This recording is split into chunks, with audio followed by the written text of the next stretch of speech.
All right, people are rolling in. Good to see everybody from wherever you are. I know we have an awesome group today. What I didn't find out in our backstage chat is who is from the furthest away. I know we're TechUnited in New Jersey, but we have some applicants from around the world. So, feel free to unmute if you're from far away. Who's from far away? Yeah, hi, I'm Vasily. I'm from Strasbourg, France. You might win from Strasbourg, France. Anybody beat that? No? Awesome. Well, thank you for joining us, whether you are in New Jersey, whether you're in this competition, or whether you're from France. Our goal is to bring best of breed startups and entrepreneurs into the ecosystem and see the community thrive. I'm so excited about today's semifinals. Our Better Planet Challenge semifinals, where soon we'll be giving away $50,000 at Propelify, which happens 3 weeks from yesterday. It'll be great to be, as great as this is, to see the little squares and rectangles on my screen. It will be very nice to be with you in person. So before you kind of all go backstage, we'll start with like our classic high five. I wish you a lot of luck. It's a friendly audience. They're excited to see what you've got to say. And we've got a few opening remarks before we get into the pitches. So on the count of three, high five the camera. 1, 2, 3, boom. And you guys can all turn your cameras off, except for Rick, our friend at PSEG, who we're going to start before we get into these pitches with some discussion on kind of how we got here and where we're going and why it's such an important time. And the judges also, you can turn off. We'll bring you on momentarily. So Rick, this partnership now has been going for a couple of years. It's been very exciting for us at TechUnited New Jersey. And we've seen some incredible companies come through. We've seen tremendous engagement from your end, which from my point of view is so exciting, because that's the goal here, is to surface interesting companies, to bring to the forefront innovation and entrepreneurs. And in your case, how might they help PSEG? How might they innovate in this space? And I'm curious, from your point of view, you often say to me, I think you're more humble than is required, but you often say, how little in the tech and entrepreneurship world. But even though I don't believe you, I'm curious, what have been some of your main takeaways here? Well, Aaron, first off, thank you for having me. And I hope some of the other things I say, you can believe me. So we'll start there. So there's no question. First, this is very exciting to me. PSEG and innovation, bringing them together is exciting. The future belongs to those who are prepared for it. And the challenges of climate change, the challenges of demographic change, the challenges of new expectations from customers and a new clean energy economy all require us to think differently about how to attack the future. And we think that working with the innovation community is one of the smart ways to help us continue to do what I think is our corporate purpose, which is to help make New Jersey a better place to live and to work. So I'm very excited about this, and I really am appreciative. I cannot say as a utility executive that I am well-versed in innovation. I'd be lying to suggest that. I am trained as a lawyer, not a technology person, but I find this to be very exciting. And it's also exciting to see the different faces, the different types of people who are involved in innovation. This is our future, and our future is going to be how we can build together. And I am very proud that PSEG is playing some role in helping to bring us together to find the best ways to make our future collectively brighter. We very much share that pride and belief, and in fact, that's the united part, right, of TechUnited, because the power is in bringing together sometimes the non-obvious. And I think there are some who say, PSEG is a non-obvious partner, at least as a starting point, and then as they dig deeper, maybe they realize there's more to it. But perhaps you can share, huge footprint, obviously, in the market. PSEG has a huge footprint in the market, a huge ability to make difference in people's lives, as you pointed out. And it's really about, what's the day-to-day living experience. And so how do you feel that innovation and technology plays a role? How have these competitions expanded or opened your mind towards how the innovation community might play a role in the PSEG ecosystem? Well, the PSEG, first off, I have a very simple goal: to make PSEG your favorite public utility for everyone out there. And innovation is part of it, for us to bring new products to the table, to help make new products grow. Maybe we are a beneficiary of it in the world that we are in terms of delivering energy, but perhaps others benefit from it as well, or take the model and run with it because we help bring it to the table. That really makes me proud. It is, I'm so proud of a company that's name is Public Service, and perhaps a company, because we are so big, a real public service we can provide is helping bring innovation forth in our state. The transition to our clean energy economy is going to require changes in all of us. The biggest single change is we have to learn to use less energy because its environmental footprint has to be managed very carefully, and of course the cost. And innovation is going to be one of the ways that we are going to preserve our standard of living, improve our standard of living, but reduce our footprint on the environment and reduce our own individual energy consumption. And I think perhaps most importantly here, also reduce our personal consumption of fossil fuels in order that we may pass on a planet that's healthy to our children and grandchildren. It's an obligation we all have, and it's exciting to be a part of this. And it's exciting to help tap the expertise of people who perhaps haven't had opportunities in the past because they come from different places. I've had a chance to get to know PSEG very well. Ralph Izzo, the CEO, has joined our board, which has been very exciting. He's been tremendously impactful. Yes. For others who are less aware, we often also talk about the need for equitable solutions, Yes. solutions for the many, not the few. Yes. And so how, for those who are listening and building companies that what we like to say is invent the future, what should they know about the broader landscape and make sure that they are creating solutions for the many? Well, an increasing number of people are committed to making our future more equitable than many people feel our past was. That goes for gender equity in terms of men and women. It goes for all kinds of racial and ethnic equity and geographic equity. No matter where you come from, no matter who you are, you have an opportunity to have your ideas heard and to have a fair seat at the table. And you also need to know the mantra of public service, our success in the past has been providing universal access to energy. And that is a very, very close cousin to equity. And we think it's very important that New Jersey, the land of the immigrant, I'm so proud of the global diversity of our great state, that no matter where you come from, it could be from Strasbourg, could be from Australia, could be from Russia, could be from Ghana, could be from Peru, could be from Jamaica. It doesn't matter where you come from, that you are going to have an opportunity to use your brains and your character.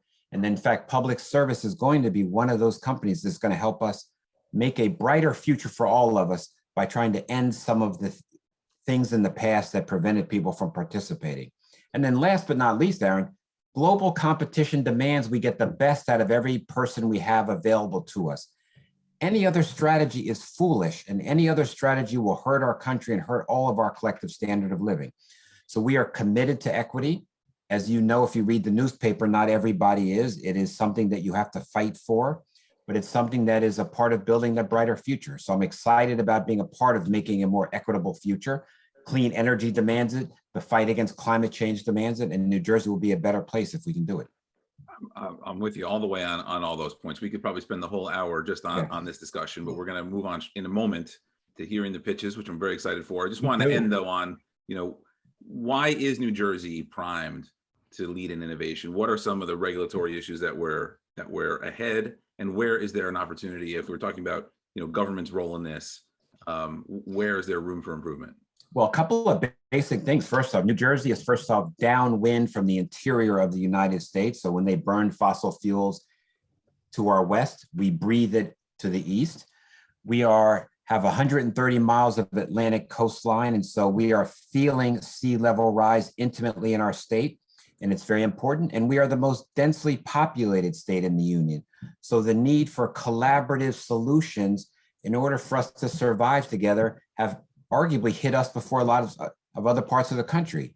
You put all those things together, our governor has taken a lead in moving us into a clean energy future, which I call making a virtue out of a necessity, and turning that exciting journey to clean energy into opportunity for jobs, opportunity for innovation, opportunity for people to earn livings in new ways, an opportunity to make our standard of living and our success more sustainable than it currently is if we continue to survive on using fossil fuels as our energy source.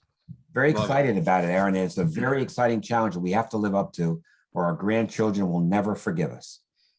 That's what I love so much about this, is I know that that's the authentic message out of PSEG that for me was not as clear. And till we got to know, you know, the For a lot of entities people, it hasn't been clear. And that's one of the reasons I'm here, is to help make that clear for people. We're thrilled about it. And for those who want to learn more, come join us at Propelify in just about 3 weeks. Ralph Izzo will be there. We'll be talking about this and quite a bit more, and giving away the prize to today's competition, crowning our winner. Yes. So let's bring on the judges. Aaron, let me just say one last thing. I want to thank you for exposing us to innovation, and I hope together we're going to do good things for our state. Thank you very much for what you're doing, and thank you for TechUnited.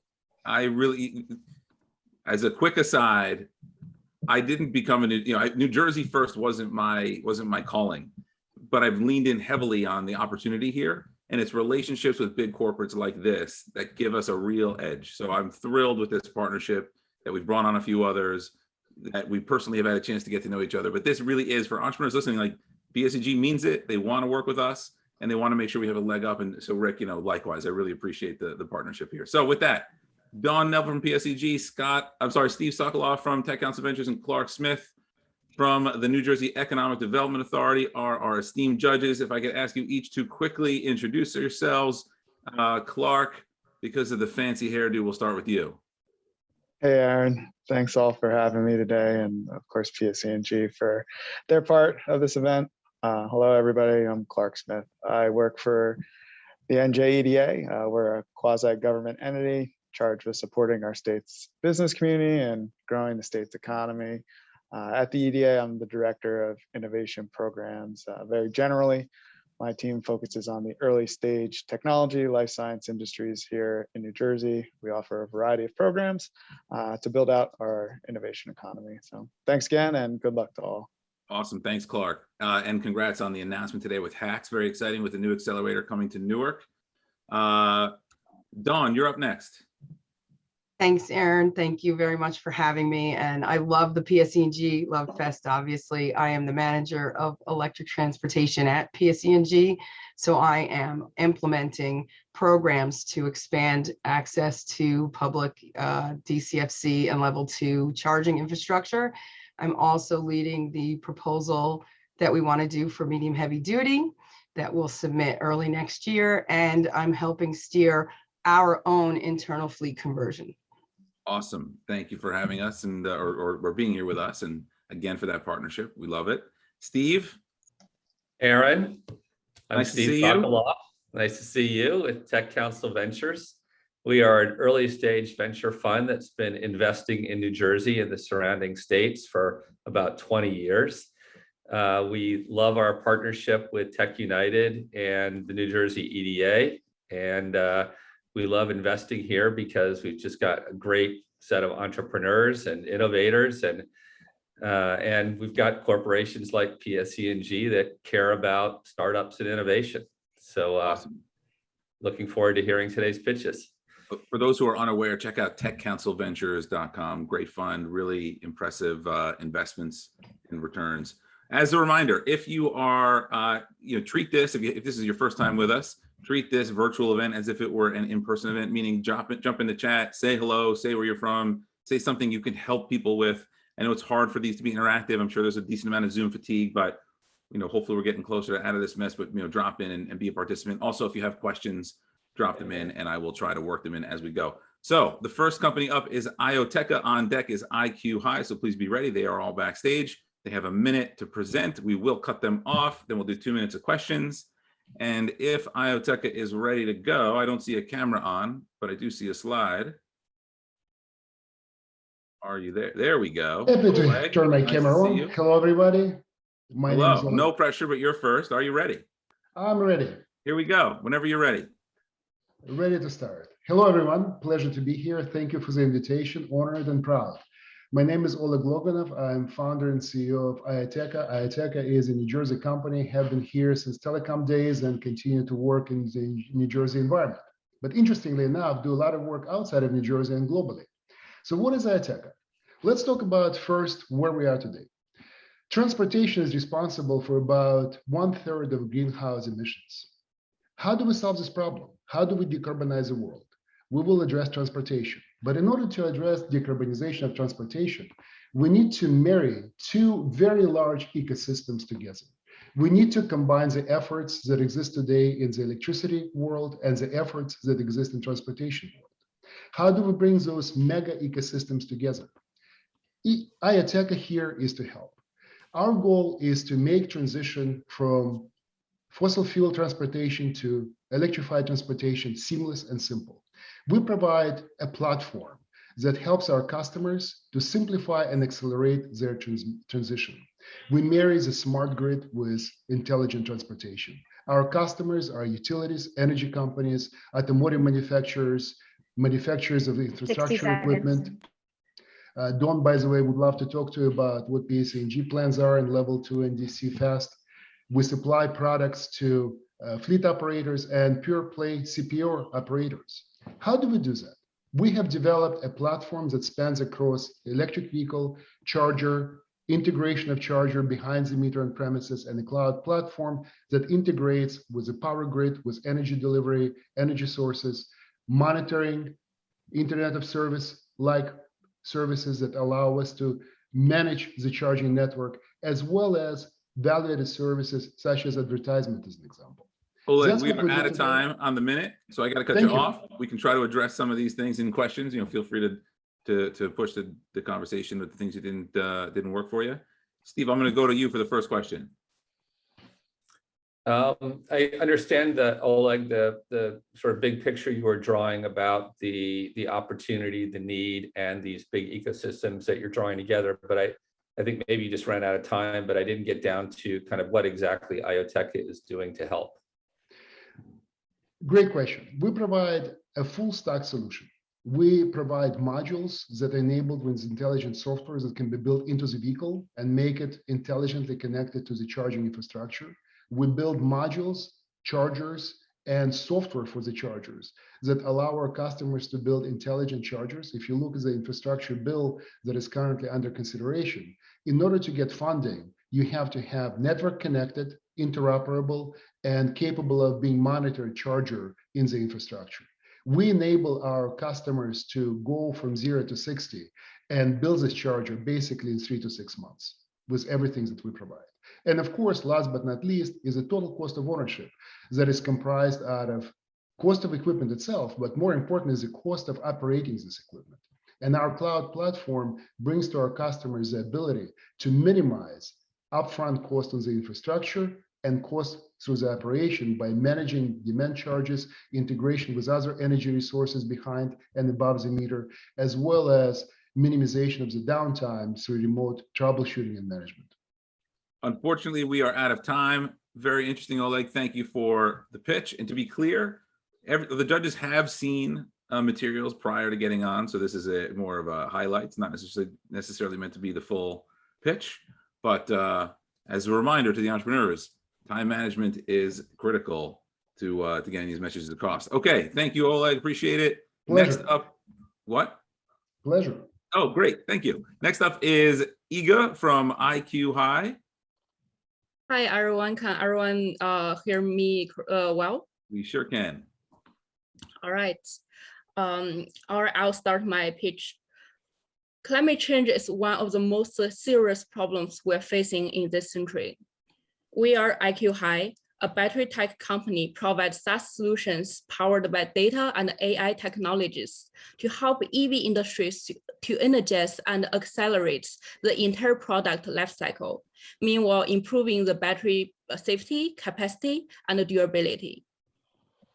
Our subscription model will produce an annual projected revenue by year 3 of 21 million. The total addressable market is 7.3 billion. We are a team with more than 80 years of corporate management, financial planning, and marketing experience, as well as more than 30 years of battery tech and AI experience. Our MVP is fully developed and in deployment with our customer, an electric truck manufacturer, saving the planet one battery at a time. Thank you. All right. You may have been under time, which I really appreciate. Dawn, we're going to start with you. Thank you very much, and thank you for your presentation. I'm curious with your battery software, if there comes the ability to do demand management, if we can do demand side management as the electric utility. So the short answer is no. Oh, we only focus on battery technology right now. Yeah, sorry for that. No worries. Straight to the point. Clark. Yeah, I just wanted to dive a little bit more into the software and its use case. So is it actually applied to the design of battery technology, or is it more of like a monitoring, like the software runs and then you can get feedback from the vehicle to the manufacturer? So for things like when it's time to replace a battery pack or when a battery pack is failing.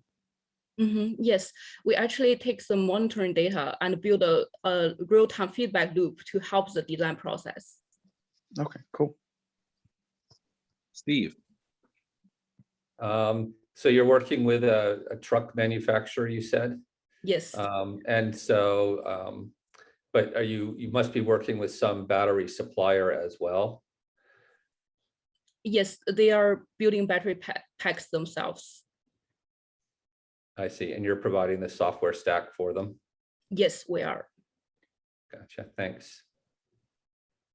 Any other questions before we go? Anything you'd like to add, since you have, I see about 30 seconds left on the clock here.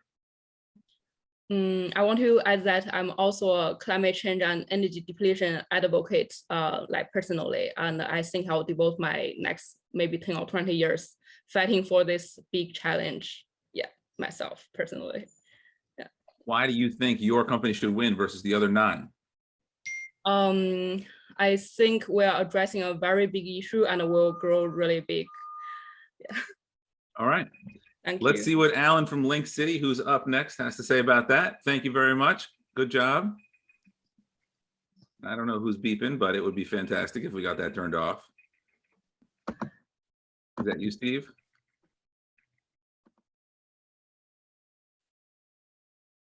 Jasmine, can you mute whoever that may be?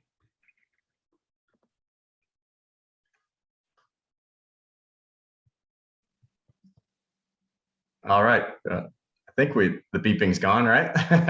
Gone, yes. Okay, sorry about whoever that was about, but moving on. Anyway, Alan, we won't count that time against you. Whenever you're ready, go ahead. All right. Hi, my name is Alan Moisio. I'm CEO of Link City. We're a Connecticut-based micromobility company that we launched in 2019. We see the challenges that the planet has ahead. Our electric scooters and bikes are a clean, affordable transportation alternative that can be used in both urban and suburban areas. We're reducing the need for gas-powered vehicles, which is our first goal. Anyone 18 and older can download our app and rent one of our electric devices. We have tested our operations in multiple markets and can scale nationally through city permits and contracts with private companies. We are working with a US-based manufacturer to R&D the most robust electric scooter on the market. COVID changed the way the world looked at all transportation alternatives. Riding one of our devices, as opposed to taking a ride share with stranger, appeals to many people for several reasons. While reducing pollution and congestion is one of our goals, our secondary goal is to help local wildlife rehabilitators by donating a portion of every ride to a wildlife foundation around us. Even during the pandemic in 2020, we were able to support multiple wildlife rehabilitators in Florida and Connecticut. While other companies were shutting down, we were giving back. Thank you. Awesome. Anyone want to jump in, or I can call on someone? I got a quick one right off the bat. There are some already big players in this market. How would you say you guys differentiate, or how are you going about it a little bit differently from the already established players that are out there, from a city bike to, like, in the city I live in has VO now for scooters, and there's a few other name brands out there. Yeah, we're trying to take a more of a local approach as opposed to what the big companies did, which was start out, they had a ton of money behind them and they just threw a whole bunch of scooters on the field and just let it go without actually asking for permission. We've worked directly with, in a couple of our markets, directly with the cities to provide the right way of doing it, as opposed to just trying to make a buck quickly. Mm-hmm. Are you planning on just targeting like government type entities, or do you see any other kind of similar but tangential markets than just like municipalities? We're targeting really tier 2, tier 3, tier 4 areas. We're not going after the New York cities of the world. We're currently in Bridgeport, Connecticut, for example, which is we're the only player right now, and we're working on a 3 to 5 year contract with them. It's something that we plan to do and replicate over and over in those style cities, as well as we're in a small hotel right now. We're in talking with universities. So though it's kind of a broad spectrum, but like I said, we want to bring it everywhere instead of just having big cities have the ability to have micromobility. We're just about out of time, but Dawn, if you have a quick question, go for it. You're just really curious, what's the typical range on one of these scooters on a battery? So right now, the current models that we have get about 30 miles before a charge. Like I said in the pitch, we're working directly with a new US-based startup right now, and that number in the new scooter could 3 times to triple or to quadruple. Awesome. Great job. Thanks very much. Next up is Roman with Innova EV. Sorry, I've got to stop. And then just as a FYI, John, you're on deck with Shockwave. And Roman, whenever you're ready. Great.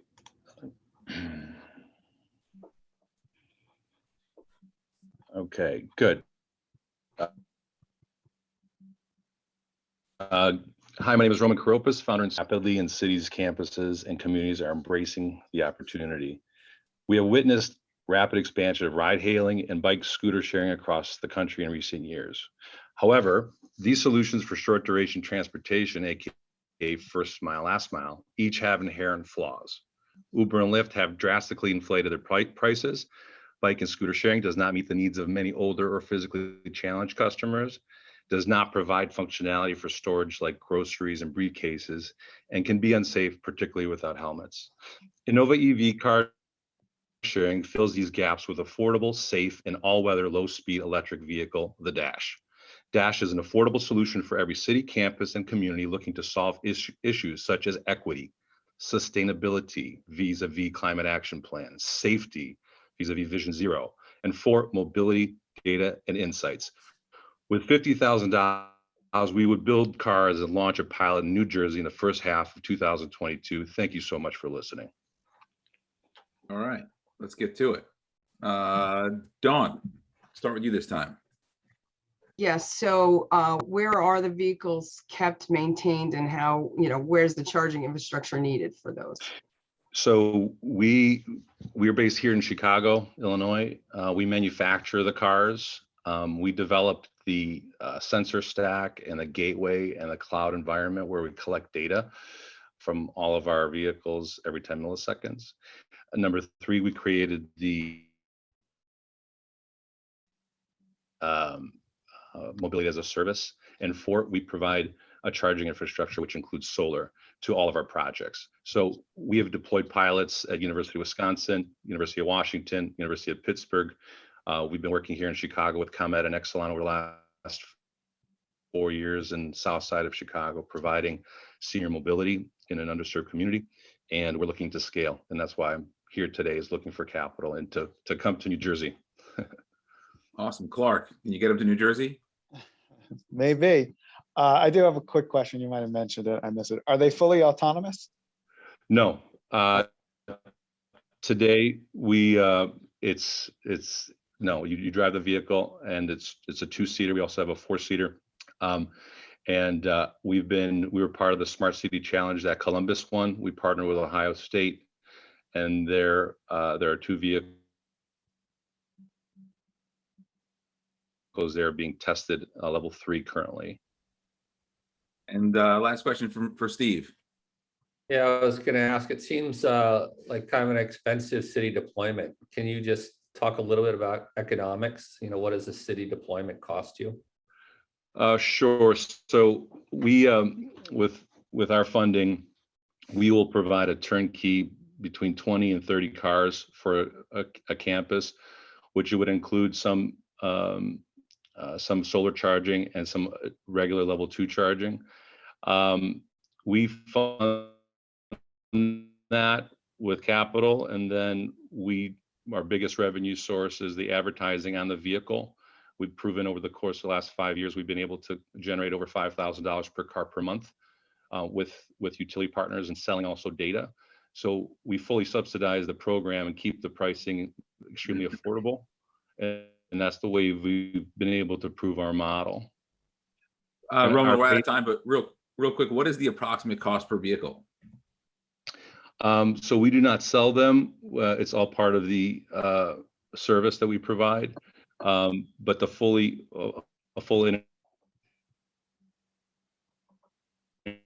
integrated car with a full stack is around 12 to 13,000. Got it. Great. Well, best of luck. Very interesting. Really appreciate it. Good job. Next up is John with Shockwave Motors, and on deck is Shuen with Hit Nano. John with Shockwave, whenever you're ready, come on down.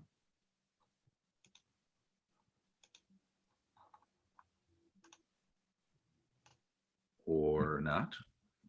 There we go.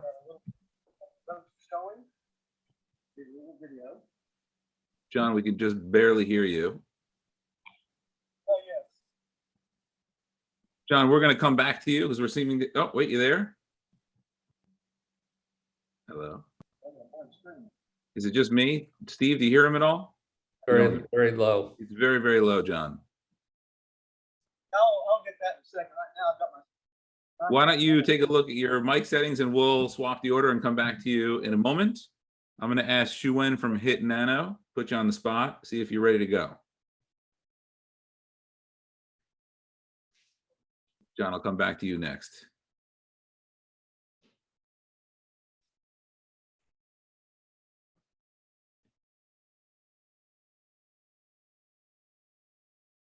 All right. Thanks for jumping in. I know the mental game, and all of a sudden I put you in the game. It's a little unnerving, but you'll do great. Just don't see you yet.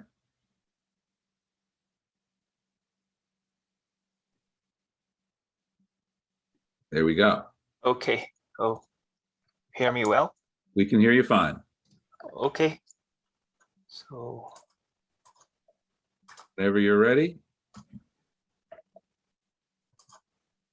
Oops. Yeah, okay, ready. So hi, this is Xuan from Ayateka Nano, a New Jersey-based startup company near Trenton, and it was founded in 2018 from Princeton University. And we developed method for manufacturing advanced materials for energy storage. So in electric vehicle, the most expensive part is the battery. In the battery, the most expensive part is the cathode, and it is the most environmentally damaging to produce this material. So in Ayateka Nano, we developed aerosol method to produce this material with a lower cost, higher energy density, no water waste, low carbon footprint, and make it safer. So we make an electric vehicle accessible, cleaner, and safer, and help us to make a better planet. Yeah, thank you. All right. Dawn, we'll start with you. With the material that you are using for the battery, what is the recycling or reuse potential? Actually, those material right now is still challenging to be recycled, and as the same as those three elements: nickel, cobalt, manganese, or aluminum. So they're still challenging to be recycled. But we produce this material with a new way, with less energy consumed, with less water waste, and we can make it a safer and lower cost. So that's our goal. And go ahead. I'm sorry, go ahead. No, Dawn, go for it. You said it operates at a lower, I believe you said it's operating at a lower temperature. Is that, I checked online than the normal lithium ion? Oh, it is still lithium ion battery. So Okay. we're produced with a different weight. So we use aerosol to produce. So those materials are metal oxide. So we thin metal oxide with a high temperature. So we spray them and we produce powder. So in compared to conventional, it's using the co-precipitation, this in the solution phase. And they separate them, then they dry them, then wash them. They use a lot of water. So ours just the spray and we oxidize and we produce a metal oxide. Clark, any questions? Yeah, I'm just not as familiar with the battery aspect of the cars as in like supply chain. So in an industry, I know with EVs, a lot of the secret sauce is in that battery, but do they still get the components like a traditional auto manufacturer from subcontractors? So I'm just trying to figure out how you would play in there. Do you need to then make deals with actual manufacturers from the EV or a battery specific? Where do you think this plays in from a business standpoint? Yeah, so it's a good question. So when we're doing business, we're mostly dealing with a battery manufacturer. So if you provide a better material, which means higher energy density and safer and with a lower cost, so then we will have a place to share in this market.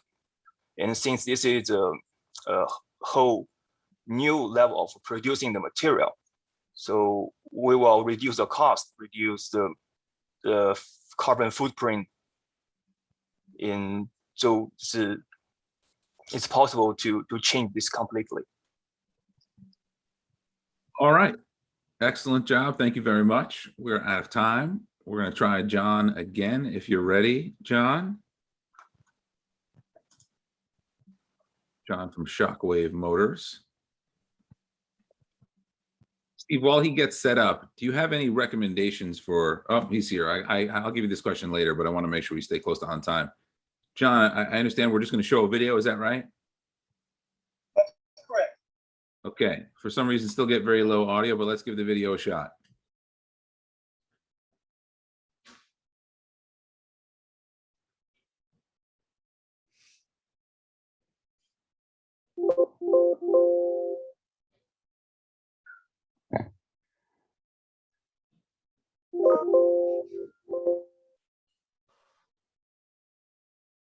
Nothing like live show technology to really drive you insane, right, John? A trike car.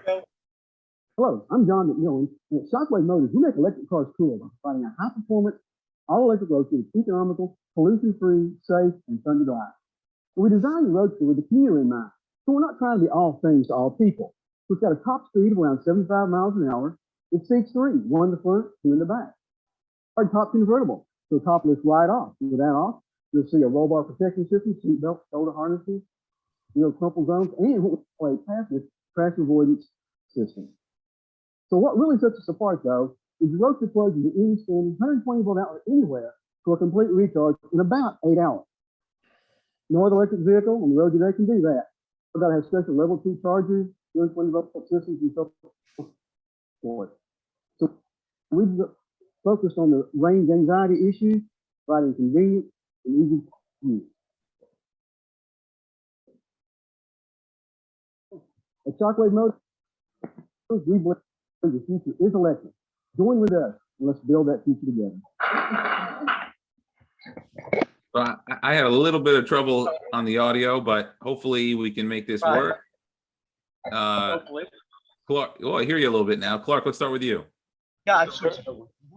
Sure. What kind of license do you need to? I know like other type of 3-wheel vehicles, at least in New Jersey, are considered motorcycles. So you need a motorcycle license.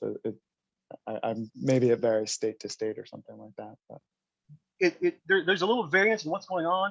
As a 3-wheel autocycle, we are a classification of motorcycle, but most states say because you have seat belts, shoulder harnesses, roll bar protection systems, and steering wheels and so forth, you don't actually have to have a motorcycle license, nor do you have to wear helmets in like 44 of the states. Steve? Yeah, maybe you could just say something about where you're marketing and price point and how much money you're making on these. Sure. One of the reasons that people don't buy electric cars is the price. And what we've done, we've got a go-to-market price of less than $25,000. And then that's before any state, federal rebates kick in. So you got an actual price of closer to $18,000, $19,000. So we're able to come in at a good price for the average person. Most people with average family income of $65,000, the daily commuter has trouble buying a electric car that's in the $40,000 to $50,000, $60,000 or more price range. So we've got price, and we also, because we plug into any standard 110 volt outlet, we solve the problem of range anxiety as well. Dawn. So with the 120 volt outlet, how long does it take to get, or how many miles of range do you get in that hour of charging? It's a full charge, and you have approximately 100-mile range. So you can plug it in at home or at work, any standard outlet, and be able to have a full charge up to 200 miles per day with just 110 volt outlet charging, level 1 charging. What's the length of time it takes to charge? Approximately 8 hours. Okay. And what's the delivery time if we were to order one today? When would I maybe see this car? We're pre-production. We're seeking additional funding to establish our first assembly facility. So you're looking at today, 6 to 8 months out at least. We are pre-production. Awesome. Fascinating. I'd love to drive up to Propelify in one of these, but we don't have 6 to 8 months, but maybe we can borrow that red one. But John, thanks for making it work. I know it's gonna be frustrating, but that definitely worked. Thank you. Thank you. Next up is Power to Peer, Manto, and after that on deck is Thad with Parking and T-Cycles. Power to Peer whenever you are ready. I thought that car was pretty fascinating. Hi, can you hear me? Yes, we can. Okay, great. You can see my screen? We sure can. Okay, great. Hi, so I'm Mamta Sonwalkar at Power to Peer, and I'm CEO and co-founder. Thank you, TechUnited, for this great opportunity for a better planet. At Power to Peer, we are aggregating residential solar rooftop to create a virtual clean power network to deliver electricity to consumers, powering their homes and electrical vehicles with clean energy, ensuring each clean kilowatt finds an outlet. Our solution is our mobile app powered by our virtual clean power network, along with our secure network controller that enables the access of buying and selling of clean kilowatt hours with peer-to-peer secure transaction on our cloud-based software platform. BetterPlanet Challenge has come at the right time to ensure that we save our planet, along with PSEG, ensuring that we all benefit with Power-to-Peer technology. We have a great team to implement this today as we move towards a better planet and save it for our coming generation. Thank you. Thank you. Let's start. We'll start with you, Steve. I know I met you a few times, Manto, over the last couple of years. So I really appreciate your vision. I would love to hear what kind of traction you're getting, either with a facility partner, a utility partner in developing your network, or with some community energy producers. Right. Thank you, Steve. Yes. So we are actually just started to talk with Rochester Power and Energy in Rochester. We are hoping in the coming months that we can do a small demonstration, and with that hope, we are hoping that we can onboard solar rooftop producers, because that's what our energy is going to come from. We have developed our our clean energy mobile app, as well as the web app, where we are doing very small testing by onboarding consumers and producers. We've started our peer-to-peer transaction platform, which is at a very alpha stage. And we've applied for a couple of non-diluted grants, like the American Solar Software Track, NSF, and so forth. So just quickly, so in the Rochester market, you'll have some kind of marketplace activity that you can show? Yes, that is a plan. And we are also working actually outside the country. I come from Nepal, so we are trying to also do a small demonstration of a marketplace there. Great. We are out of time, but I appreciate, I would echo the comment on Steve's point about the determination, persistence here. That's definitely what it takes to make these things happen. So it's good to see you again. Next up, we have Thad from Park ENT Cycles with on-deck flower turbines. Thad looks ready to go. Let's see here. 1, 2, there. Okay. Do you see me good? Okay. Hear me good? Okay. Yep. Okay. Well, hi, I'm Thad with Parkit. We make the world's first universal secure e-bike charging stations for personally owned e-bikes. And that's huge because there were 600,000 electric bicycles sold over electric cars last year. With 100,000 car charging stations, there's only 8 across the nation. And this is how easy our station is to use. You just pull up the app, pull up the location, pull up where the which station you're looking at, the appropriate dock, and then connect to it. And once you hit lock on the app, it puts, you got to check the spokes because it puts metal bars through the wheel and the frame of your bike and activates a 110 AC outlet for you to plug in your own e-bike charger and then plug it into your e-bike for powering up with a 1 kilowatt backup power supply. And then you can pull your charger into the charging station. And now you have your e-bike is securely charging and you can go about your day with enough power to get to where you're going. You are at exactly a minute, and I appreciate that. Let's start. We'll start with you, Dawn. So what is the power requirement for the charging station? 130 watts. And have you had any, tell me where these are located, what utilities you put them in?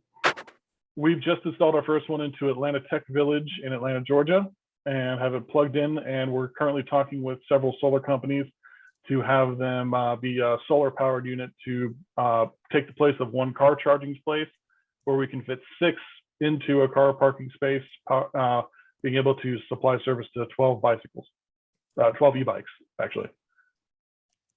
Clark. Yeah, so those e-bikes, I know in my town, I live right by Rutgers, and they were non-existent, and now the students are back, and I see them every day. My question would be around the intellectual property that you guys have. Is this something that is protected, or are you using, are you more just a aggregator of other people's technology into a hardware product?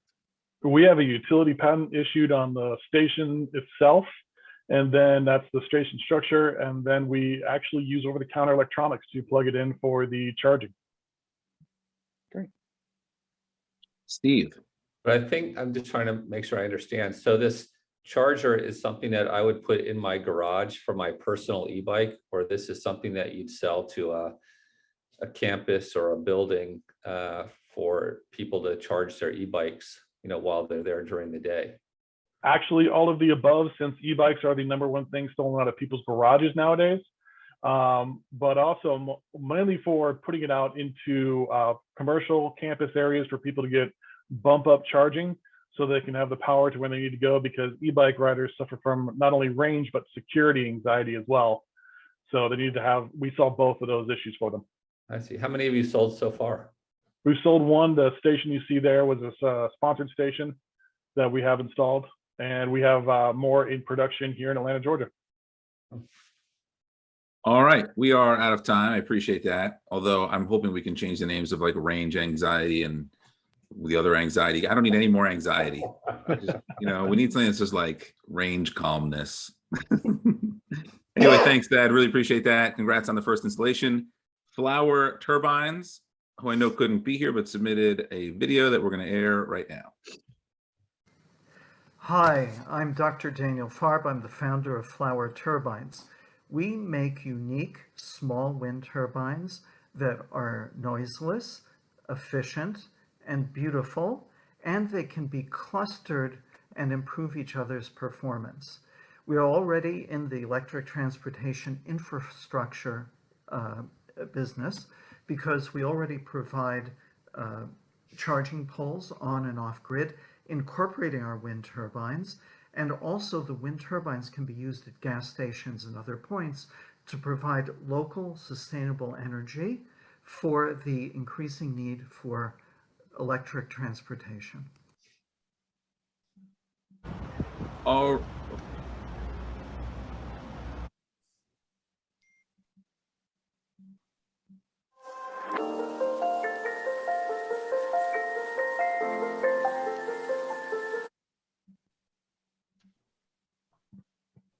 all right. Like I said, unfortunately, he couldn't be here. The URL to Flower Turbines is in the chat, and I have seen Peter and Frank, a few others from your questions, but we are tight on time, so I haven't been able to work them in yet. But I appreciate it. Keep them coming, and we'll address some of them. And last up is Vasily from Strim in France. Appreciate it whenever you're ready. Yeah, 1 second. Open this presentation. Yes, here we are. Okay, so hi, my name is Vasily. I'm CEO co-founder of Strim. So I don't want to tell you about all problem with the free floating, and you know about everything. But I want to also highlight that even you would like to buy a personal e-bikes or e-scooter, it's even more problem with it. So people don't buy it because it's really many problem. You have to get it in the end and think twice. But we keep it simply. So we create universal smart lock, which can be installed on any scooter or e-bike and connect to our infinity charging infrastructure. So why infinity? Because it's just a small charging socket, could be charged not only one scooter or bike. It could be charged the next one, up to 10 now, but let's say it's infinity possibility just to charge many bikes in one system from one single socket. So 5 years I do this classical charging solution, but now I forgot about it, and we keep the new development now, and we think that it's disrupt all micromobility market. So, and we believe that this is solution change our cities, save our bikes, and so let's start from New Jersey, because I'm also live there for 3 months during acceleration in Urban X. And I love this place, and let's do it. Thank you. Love it. Let's do it. Dawn, let's start with you. Yes. So do these charge any e-bikes or e-scooters? Are they universal? Yeah, so it's because it's 3D dimension. You can put the charger for any bikes, any scooter. So it's no more the problem with like one socket, one lock. Clark. I think my question is kind of similar. How would there's a portion of the device that needs to be installed. How difficult will that be? I'm handy, but I don't mess around with electricity and batteries. Is it something that, is just like a lock you put on the e-bike and then it works, or would you need a professional to install it? Oh yeah, so it's we just work with local e-bike or bike shops who you just order it and go to this bike shop and they install this smart lock. And also we put the charger on the local shop. So we care about local community, and we don't need like really high grid or expensive installation. Just as much as local shop install our socket, as much bikes we save on this local community. Steve, any questions? Yeah, it looks like a very similar value proposition and to park in, and you probably have some pluses or minuses on your design and cost and such. And but maybe the winner is the first one of you to move to New Jersey. Oh yeah, so maybe we will move also, because we in the beginning we start with the socket, which is installed with maybe hundreds, and after connect to electricity. So the first we provide locking service, and second it's charging service. So it means that different options, subscription for bike, e-bikes, scooters. So as you wish, and let's do it. Any other questions? I was trying very hard to wrap by 1, but we're gonna be very close. If I could ask the judges to get in your submissions, that would be super helpful. Thanks again, Vasily, for joining us. You know, New Jersey is the other France, so we look forward to you checking out our fine wines and cheeses. And congratulations to all the semi-finalists. Excellent job today. And some of the backstage chat, there's a lot of like, these were amazing, excellent entries. And so I know it can be a little bit stressful to pitch live, and there's a lot of moving parts here, but I appreciate all of you working with us on the technology and spending so much time on these. I think these were really fantastic. Rick, what are your thoughts? Eastern France. I think outstanding, or Western France, I guess in this case. I think outstanding. I thought these are great entrants. It's a great example of how innovation is going to help change the world in the future. I'm so happy to be a part of this, Aaron. I can't tell you. Congratulations on what you're doing. Thank you. I know that you and Dawn have a hard stop and we're calculating a bit, so it'll be a major bummer, but if you have to go, we don't want to hold you up. So if we don't get to it, calculations are happening now. There's not, it's a manual process for a tech organization. Steve, what? I'm with you though. What? One of those Dawn, firms there adding up the votes. I'm sorry, Steve, but Dawn, in case you do have to drop before we get to it, any thoughts on the presentations today? I think. Sorry, Steve. I think the world looks bright. I'm really excited. A lot of these innovations, a lot of these are innovative. A lot of them just are needs that the EV industry and technology need met. So I'm excited about them all. Awesome. Sorry, Steve, to cut you off, but I know Dawn might have to leave in a minute. Steve, you there? Yeah, I'm here. I thought you were asking me a question, but then is there a question for me? Yeah, there was a question, but I was trying to buy some time, and I don't think we need to buy it anymore. But any closing thought? My question was this: if you can answer it very quickly. A lot of these products are very technical, and communicating a technical product to a general audience is a huge challenge. You're an investor; you hear a lot of pitches. What's a tip you would give people in how to pitch to an audience that may or may not be familiar with your industry? I think people generally, if you have 60 seconds, I think we all understand the issue of renewability and the opportunities for EV infrastructure. And so I think getting past that in terms of use of time and focusing in on your solution and how it's different and innovative is, what I would say. Okay. I believe we have some winners. And so let's bring on all of the participants. If you guys want to turn your cameras on.